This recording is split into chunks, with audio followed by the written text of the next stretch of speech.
Assalamualaikum warahmatullahi wabarakatuh. Di video ini, saya akan memaparkan makalah yang berjudul Penyusunan Alat Evaluasi Hasil. Langsung saja kita mulai materinya.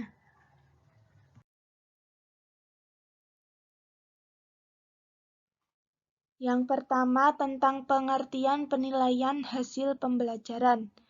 Berdasarkan Permendikbud nomor 53 tahun 2015, penilaian hasil belajar oleh pendidik adalah proses pengumpulan informasi atau bukti tentang capaian pembelajaran peserta didik dalam kompetensi sikap spiritual dan sikap sosial, kompetensi pengetahuan, dan kompetensi keterampilan yang dilakukan melalui observasi, penilaian diri, penilaian antar peserta didik, ulangan, penugasan, tes praktik, proyek, dan portofolio yang disesuaikan dengan karakteristik kompetensi. Penilaian hasil belajar siswa pada dasarnya adalah mempermasalahkan bagaimana pengajar atau guru dapat mengetahui hasil pembelajaran yang telah dilakukan. Pengajar harus mengetahui sejauh mana seorang pelajar telah mengerti bahan yang telah diajarkan atau sejauh mana tujuan atau kompetensi dari kegiatan pembelajaran yang dikelola dapat dicapai. Tingkat pencapaian kompetensi dari kegiatan pembelajaran yang telah dilaksanakan dapat dinyatakan dengan nilai. Selanjutnya tentang karakteristik penilaian hasil pembelajaran.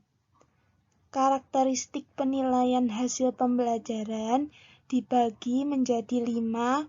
Yang pertama belajar tuntas, yang kedua autentik, yang ketiga berkesinambungan, yang keempat bentuk dan teknik penilaian bervariasi, yang kelima berdasarkan acuan kriteria. Karakteristik penilaian hasil yang pertama yaitu belajar tuntas.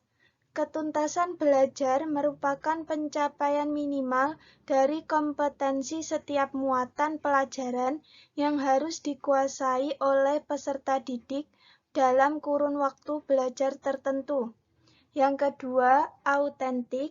Penilaian hasil belajar dengan karakteristik autentik berarti penilaian dilakukan untuk mengukur pencapaian secara holistik, bahwa aspek sikap, pengetahuan, dan keterampilan dinilai secara bersamaan sesuai dengan kondisi nyata. Yang ketiga, berkesinambungan. Karakteristik penilaian hasil belajar yang berkesinambungan dimaksudkan sebagai penilaian yang dilakukan secara terus-menerus dan berkelanjutan selama pembelajaran berlangsung. Tujuannya adalah untuk mendapatkan gambaran yang utuh mengenai perkembangan hasil belajar peserta didik, memantau proses, kemajuan, dan perbaikan hasil terus-menerus dengan menggunakan berbagai bentuk penilaian. Selanjutnya, menggunakan bentuk dan teknik penilaian yang bervariasi.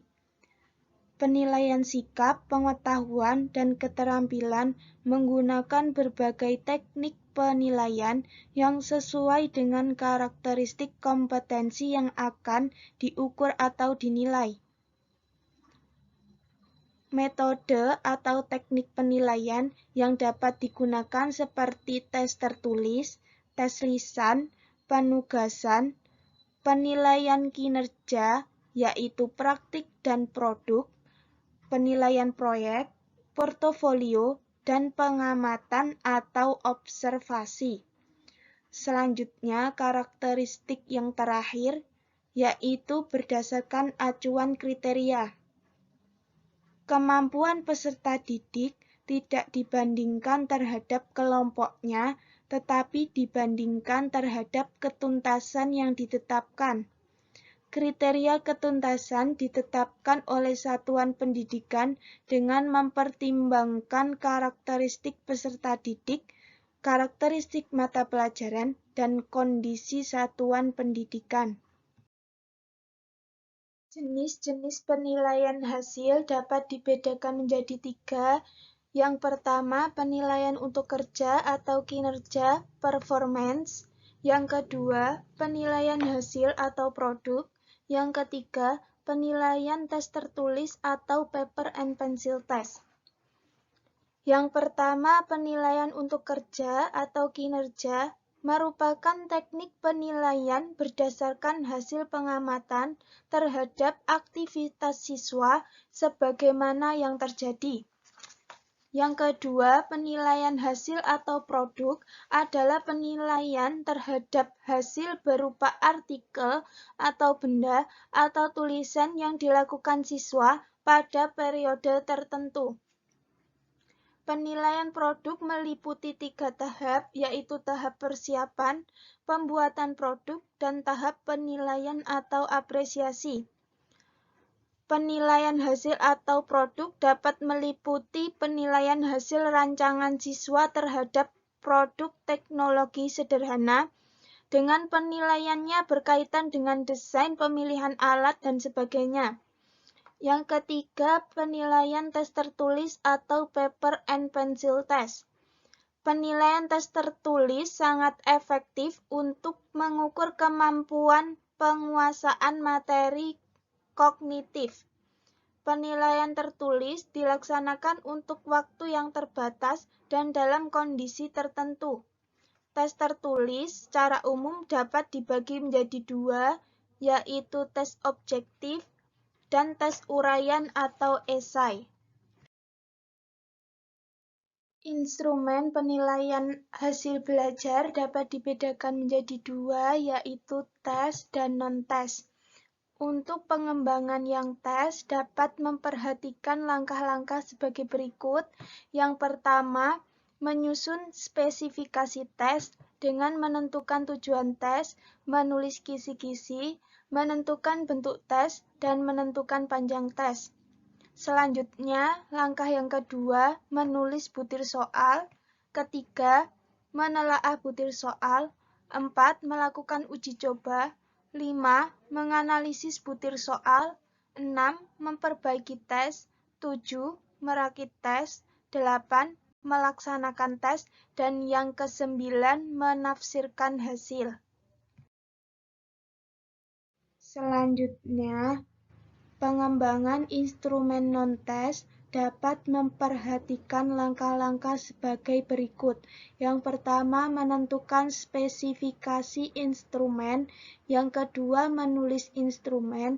Yang ketiga, menentukan skala instrumen. Yang keempat, menentukan sistem penskoran. Yang kelima, mentelaah instrumen. Yang keenam, melakukan uji coba. Yang ketujuh, menganalisis instrumen. Yang kedelapan, merakit instrumen. 9, melaksanakan pengukuran, dan yang terakhir menafsirkan hasil pengukuran. Cukup sekian pemaparan makalah dari saya, kurang lebihnya saya mohon maaf yang sebesar-besarnya. Wassalamualaikum warahmatullahi wabarakatuh.